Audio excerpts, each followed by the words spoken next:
नमस्कार दोस्तों। आज इस वीडियो में हम लोग कैलेंडर स्प्रेड स्ट्रेटजी के बारे में जानेंगे। लेकिन वो calendar spread strategy normal calendar spread strategy नहीं होगी। वो थोड़ी सी डिफरेंट होगी। डिफरेंट इन द सेंस कि इसको हम डबल कैलेंडर स्प्रेड कह सकते हैं। इसमें हम 0.40 डेल्टा पे कॉल और पुट को सेल करेंगे और नेक्स्ट मंथ में 0.50 डेल्टा पे कॉल और पुट को बाय करेंगे। और फिर इसको हम थोड़ा डिफरेंट अप्रोच से एडजस्ट करेंगे, जिससे कि हमें एक डिसेंट रेंज मिलेगी और मार्केट में जिगजैग मूव आएंगे तो भी हम इसको कवर कर पाएंगे। तो एक डिसेंट रेंज मिल जाएगी और एक ठीक ठाक प्रॉफिट होगा, जो कि एक कैलेंडर में होता है। और उससे थोड़ा सा बेहतर ही आपको रेंज मिलेगी। तो ये सारी चीज़ें आज के इस वीडियो में हम लोग देखेंगे। तो सबसे पहले हम सिस्टम पर चलेंगे और सिस्टम पर चलकर इसके थ्योरी पार्ट को समझेंगे, इसके एडजस्टमेंट विक्स किस एनवायरनमेंट में इसको लेना है ये समझेंगे। और फिर उसके बाद हम इसको 2 मंथ में डिप्लॉय करेंगे और डिप्लॉय करके इसको एडजस्ट करके देखेंगे कि कैसे ये स्ट्रेटजी इफेक्टिवली काम करती है, मार्केट अगर जिगजैग है तो भी। और सिस्टम पर चलने से पहले अगर आपको मेरे ट्रेडिंग स्ट्रेटजीज, मेरे ट्रेडिंग आइडियाज और फाइनेंस से रिलेटेड वीडियोस पसंद आते हैं तो प्लीज चैनल को सब्सक्राइब करें और बेल आइकन दबाना ना भूलें, ताकि सारे वीडियोस का नोटिफिकेशन आपको टाइमली मिल सके और कोई भी वीडियो आपसे मिस ना हो। और मैंने चैनल पर मेंबरशिप एक्टिवेट की है, जिसका बटन सब्सक्राइब बटन के बगल में है, तो जाकर के उसको चेक करें, शायद वो मेंबरशिप आपके लिए यूजफुल हो।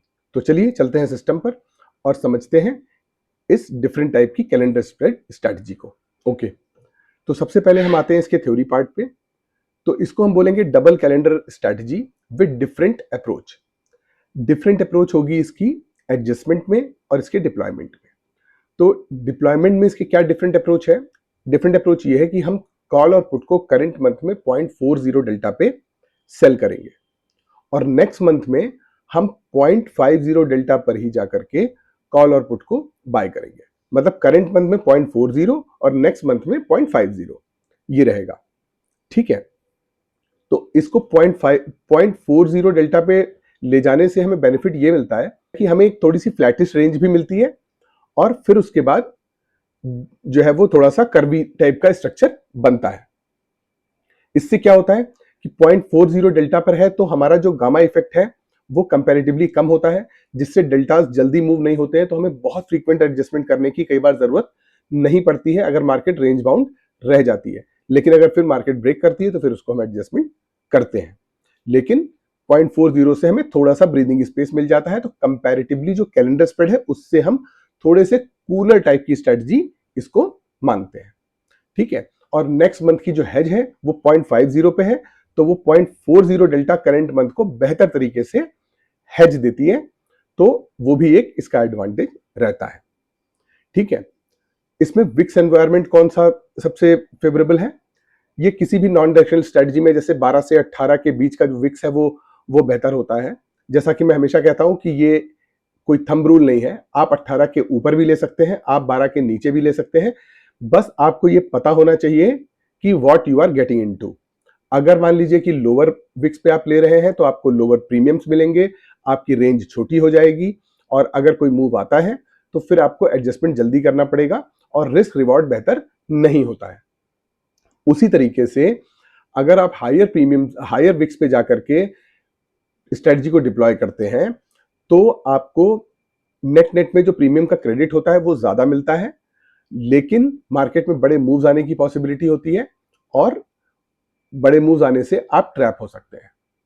लोअर विक्स पर एंट्री करने में इसमें एक एडवांटेज ये होता है कि अगर विक्स लोअर पे है तो बढ़ने की पॉसिबिलिटी विक्स के ज्यादा है, तो अगर विक्स ज्यादा नीचे से अगर ऊपर की तरफ जाएगा तो नेक्स्ट मंथ वाली जो बाय पोजीशन है उसमें डिके कम होगा, तो वो जो आपके प्रॉफिट को ईट अप करती है, जो जो उसको कंज्यूम कर जाती है, वो उतना नहीं कर पाएगी। तो ये एक प्लस पॉइंट होगा अगर आप लोअर विक्स पे एंट्री लेते हैं।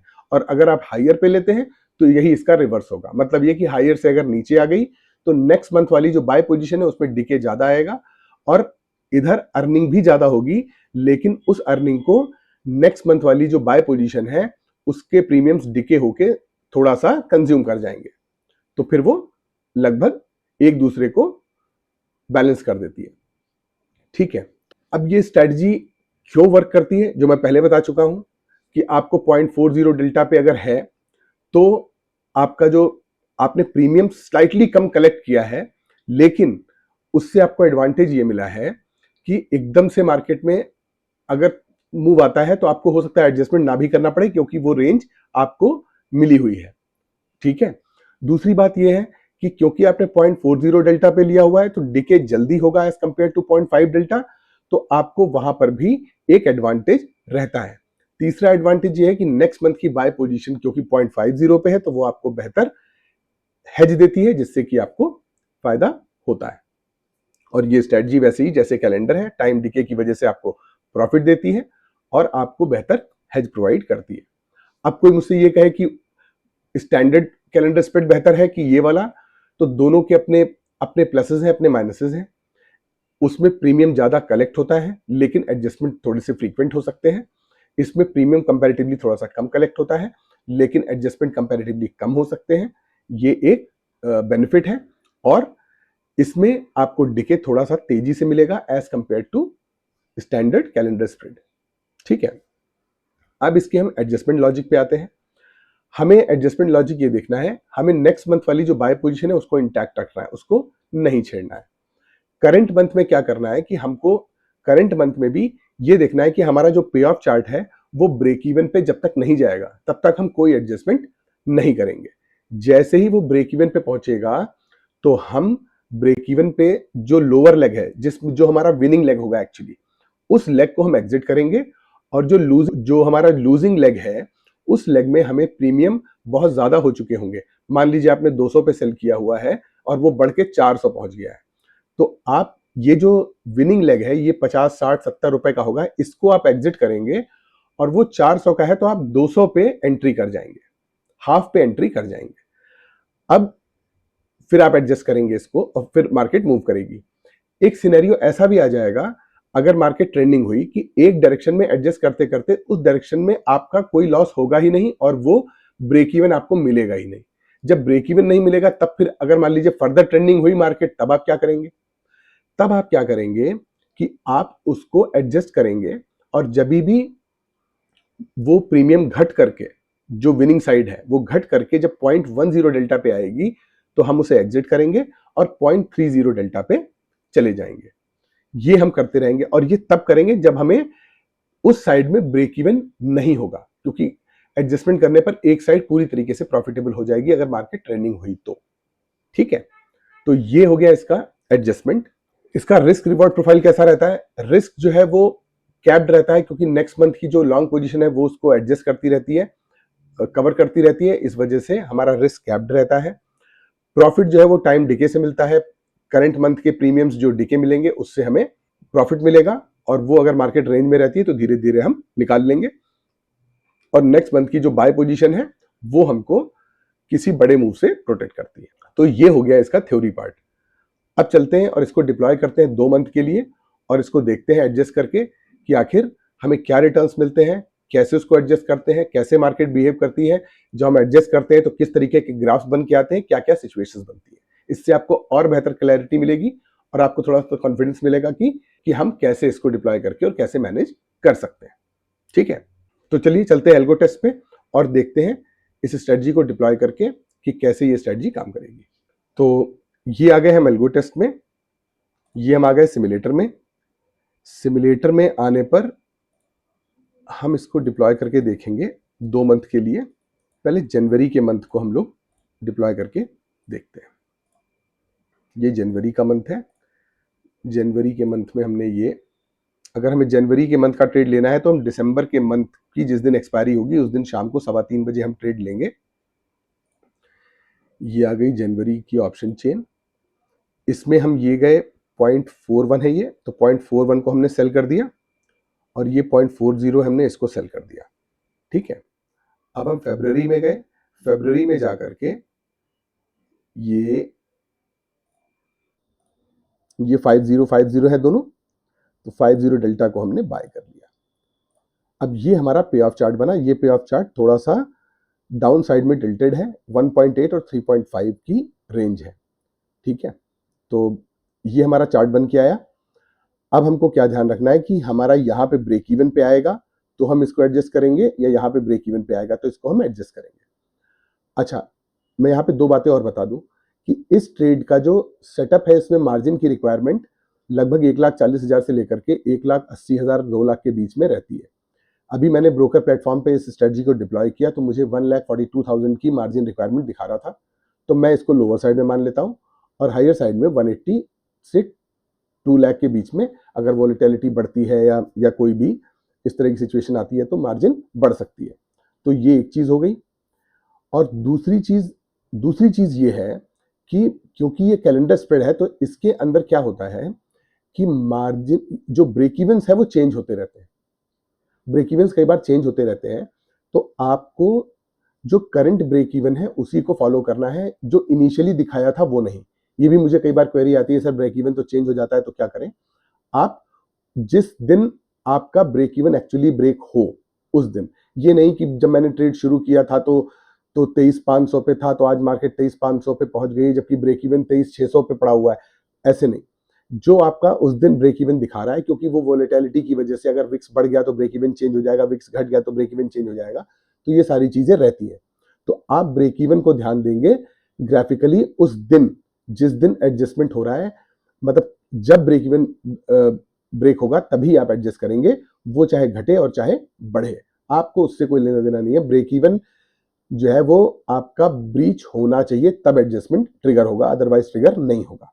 ठीक है, तो अब हम इसको डेली बेसिस पे चलाते हैं। जब ब्रेक इवन ब्रीच होगा तब हम इसको रुक करके एडजस्ट करेंगे।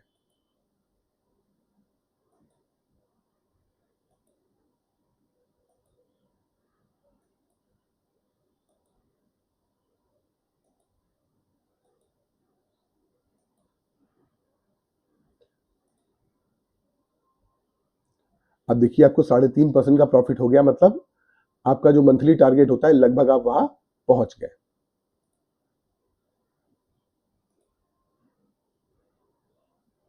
ये देखिए ब्रेक इवन आपका ब्रीच हुआ यहाँ पे, तो हम एक दिन पीछे गए, हमने 30 मिनट्स आगे लाया और 30 मिनट्स चलते हैं, देखते हैं कहाँ पे ब्रेक इवन ये ब्रीच होता है।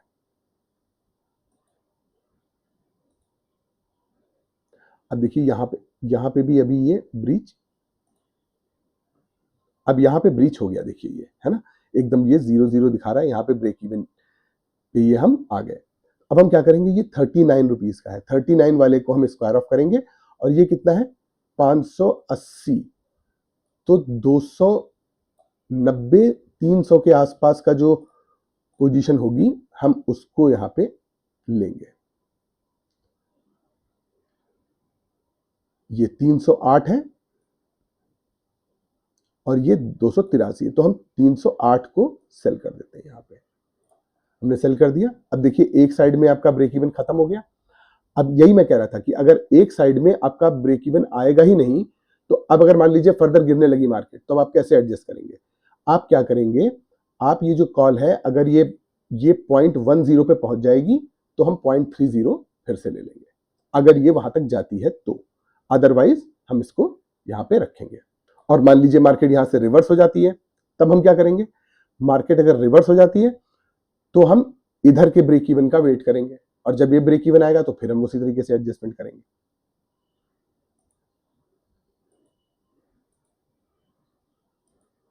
अब यहाँ पे हमको इस तरफ के लिए डेल्टा भी देखना होगा, तो अभी जरूरत नहीं है, अभी तो साफ दिख रहा है कि जरूरत नहीं है। आप देखिए आपको कितना प्रॉफिट हो गया, 10% का प्रॉफिट हो गया आपको। 10% मतलब आप आराम से ट्रेड में से एग्जिट कर सकते हैं, कोई प्रॉब्लम वाली बात कहीं नहीं है।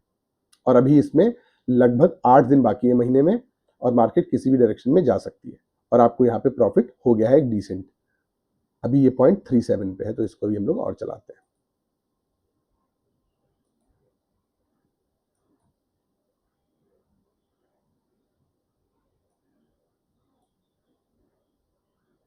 ये देखिए आपको 16,000 का प्रॉफिट हो गया।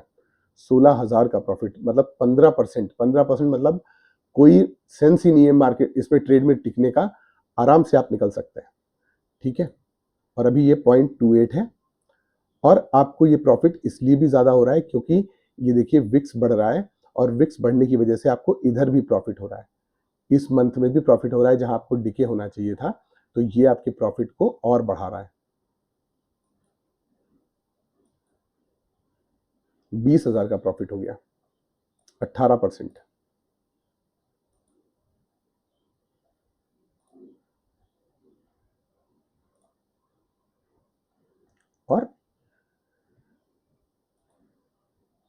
18,000, और आप देखिए आप एकदम कंफर्टेबल पोजीशन में बैठे हुए हैं और आप यहाँ पे निकल सकते हैं। नेक्स्ट डे आपकी मार्जिन की रिक्वायरमेंट बढ़ जाएगी, जैसा कि आपको पता है कि आपकी मार्जिन की रिक्वायरमेंट बढ़ जाएगी, तो इसलिए आप आज भी निकल सकते हैं। 18,000 का प्रॉफिट ऑलरेडी है आपको, कहीं कोई प्रॉब्लम नहीं है। लेकिन अगर मार्जिन का प्रॉब्लम नहीं है तो आप इस ट्रेड को अगले दिन कैरी कर सकते हैं। और अगर आपको मार्जिन कम करना है तो आप ये भी कर सकते हैं कि नेक्स्ट मंथ वाली ये जो पोजीशंस हैं इनको स्क्वायर ऑफ करिए और करंट मंथ में हेज लगा दीजिए, तो उससे भी मार्जिन रिक्वायरमेंट घट जाती है नेक्स्ट डे के लिए। तो वो आप कर सकते हैं, लेकिन मैं उन सब चीज़ों में नहीं जाऊँगा। मैं इसको नेक्स्ट डे ले जाके आपको दिखा देता हूँ, लेकिन आइडियली आपका ट्रेड यहाँ पर भी एग्जिट हो गया है और यहीं पर होना चाहिए कायदे से। अगर आप मार्जिन का एडजस्टमेंट नहीं कर रहे हैं तो यहीं पे इसको एग्जिट करना चाहिए। आपका 22,722 रुपए का 732 रुपए का आपको प्रॉफिट हुआ और आपने एक बार एडजस्टमेंट किया पूरे महीने में और कहीं कोई प्रॉब्लम नहीं आई। ठीक है, तो ये हो गया एक मंथ। अब इसको हम यहाँ पे क्लियर करते हैं।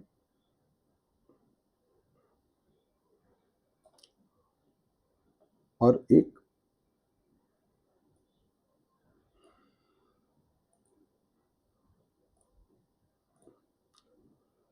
दिसंबर का मंथ भी लेकर के देख लेते हैं। ये दिसंबर का मंथ है। दिसंबर के मंथ का ट्रेड अगर हमें लेना है तो हम नवंबर के मंथ की जिस दिन एक्सपायरी होगी उस दिन ट्रेड लेंगे। ये हमने लिया और यहाँ पे 0.40 डेल्टा ये रहा, हमने इसको सेल कर दिया और यहाँ पे 0.40 डेल्टा ये रहा, हमने इसको सेल कर दिया।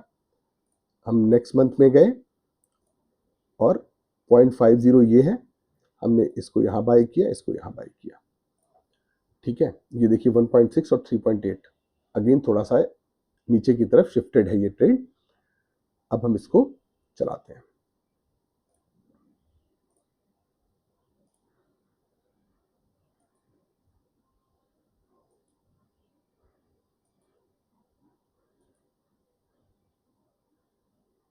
देखिए ब्रेक इवन के पास गया ये,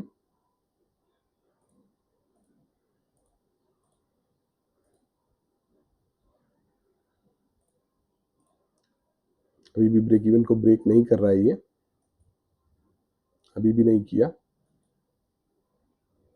अभी भी नहीं है।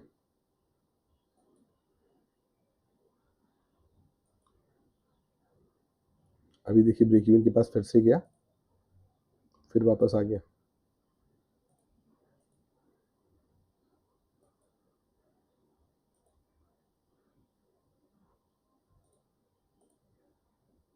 हायर साइड में ही एकदम एज पे है, कभी भी ब्रेक हो सकता है। ये देखिए वापस आ गया और एकदम से मार्केट वापस आई और आपको 7% का प्रॉफिट हो गया। आप यहाँ पे अपने प्रॉफिट को लेकर के निकल सकते हैं। 7% का प्रॉफिट आपको मंथली मिल चुका है। ठीक है, आपको पिछले मतलब दिसंबर के मंथ में भी प्रॉफिट हुआ, जनवरी के मंथ में भी प्रॉफिट हुआ था। ठीक है, अब इसको हम फिर से चलाते हैं डेली बेसिस पे। 12,000 देखिए इस साइड में आ गया, फिर से आपको लॉस होने लगा, फिर वापस 10,000, फिर 9,000, फिर 13,000 का प्रॉफिट हो रहा है आपको। और ये देखिए थर्सडे आ गया। हम लोग इस दिन भी निकल सकते थे ट्यूसडे को, ट्यूसडे के बाद एक्चुअली वेंसडे को ऑफ था, तो अब देखिए ये ट्यूसडे है और एक्सपायरी वाले दिन आपका मार्जिन बढ़ेगा, तो आप यहाँ पे 6.21% लेकर के निकल सकते हैं। यहाँ पे आप बहुत आराम से निकल सकते हैं। अगर एक्सपायरी के दिन नीचे की तरफ गिरावट आ गई तो आप ट्रैप हो सकते हैं और आपके पास टाइम भी नहीं होगा ज़्यादा मैनेज करने का। और देखिए यहाँ पे इस मंथ में विक्स गिरा है, विक्स के गिरने की वजह से देखिए आपको 16,000 का लॉस, 17,000 का लॉस इस महीने में हुआ है नेक्स्ट मंथ में। तो ये जब विक्स गिरता है तो नेक्स्ट मंथ आपको नुकसान देता है और जब विक्स ऊपर उठता है तो नेक्स्ट मंथ आपको प्रॉफिट दे देता है, या एटलीस्ट लॉस नहीं देता है, वही अपने आप में प्रॉफिट है। ठीक है, तो ये देखिए कि आपको कोई एडजस्टमेंट इस मंथ में करना नहीं पड़ा और आप 9,000 रुपए लेकर के 9,500 रुपए लेकर के 6% लेके निकल गए। और अगर आप एक्सपायरी डे पे भी जाते हैं तो मार्केट ने थोड़ी सी अपसाइड दी और आप और बेहतर लगभग 9% का रिटर्न लेकर के निकले। ठीक है, तो आपने 2 मंथ्स में लगातार प्रॉफिट बनाया, आपने जनवरी में भी प्रॉफिट बनाया था, आपने दिसंबर में भी प्रॉफिट बनाया। तो ये स्ट्रैटेजी आई होप आपको क्लियर हो गई होगी। लेकिन फिर भी अगर आपको कोई क्वेश्चन या क्लैरिफिकेशन है, आप इसको जा करके बैक टेस्ट करिएगा डिफरेंट मंथ्स में और डिफरेंट सिचुएशंस में। अगर आपको कोई क्वेश्चन हो तो मुझे कमेंट बॉक्स में बताइएगा, मैं इसको आंसर करने की कोशिश करूंगा। अगर आपको मेरे समझाने के तरीके में कोई इशू नजर आता है तो आप मुझे वो भी बताइएगा, मैं उस पर भी काम करूंगा। और अगर आपको मेरा वीडियो पसंद आता है तो प्लीज़ उसे लाइक, शेयर और सब्सक्राइब जरूर कीजिएगा। और टाइम मिले तो एक बार जाकर मेंबरशिप को चेक करके देखिएगा। मिलते हैं अगले वीडियो में। Till then bye bye, thank you.